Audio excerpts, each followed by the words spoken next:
నాకేమో బయట తినలంటే మస్తు ఇష్టం. ఇంట్లో పొయ్యి పెట్టుడు తక్కువ, బయట తినుడు ఎక్కువ అన్నట్టే ఉండేది ఇదివరకు.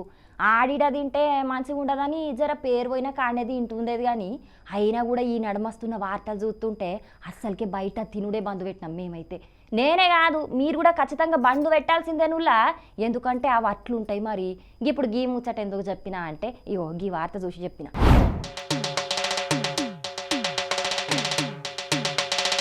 యాక్తూ చూస్తుంటేనే కడుపులో పేగులు మొత్తం దేవినట్టు అవుతున్నది కదా. శిషి, వీళ్ళు మన్నుగాను కూరలేసుకునే అల్లం వెల్లుల్లి పేస్టును గింత ఘోరంగా తయారు చేస్తారా? వీళ్ళు అసలు మనుషులేనా? జనాల ఆరోగ్యం అంటే గింత కూడా పట్టింపు లేదా? మెరీ గింత అధ్వానంగా కాళ్ళతోని కస్స పిస దొక్కుకుంటా దాన్ని గుజ్జు చేస్తున్నారు కదా దిక్కుమాలినోళ్ళు ఎక్కడనో.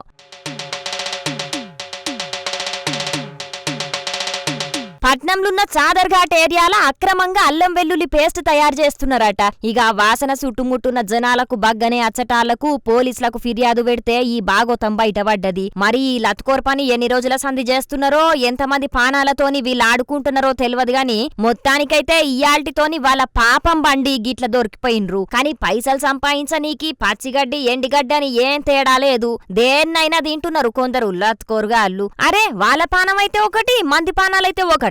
అసలుకు ఆ అల్లం పేస్టు మనుషులు తినేటట్టున్నదా? అక్కడ వాతావరణం చూస్తే వాటిని చూస్తుంటే ఇయాల రేపు బయటేమన్నా తినాలంటేనే మస్తు బుగులు పుడుతున్నది. అబ్బబ్బబ్బబ్బబ్బబ్బా, ఏం కల్తీలున్నాయుల్లా. దేన్ని ఇడిచిపెడతలేరు దొంగ బట్టెవాజుగాళ్ళు. జనాలేమో మంచి తాజా మాల్ అనుకొని కొనుక్కుంటున్నారు. అసలు కథనేమో గిట్లున్నది. మరిగా జనాలు జర ఇప్పటికైనా బయటేమన్నా తినేటప్పుడు కొనుక్కునేటప్పుడు జర జాగ్రత్తగా ఉండుండ్రి. మీరు కొనుక్కొని తినేది విషాన్నన్న సంగతి మరవకుండ్రి. గిసుంటి వాటితోని ఇప్పటికిప్పుడు కాకున్నా భవిష్యత్తులో లేనిపోని రోగాలొచ్చే అవకాశం ఉంటది. కాబట్టి ఏదున్నా మీరే తయారు చేసుకొని తినుండ్రి. ఏమంటున్నాం సర్నా?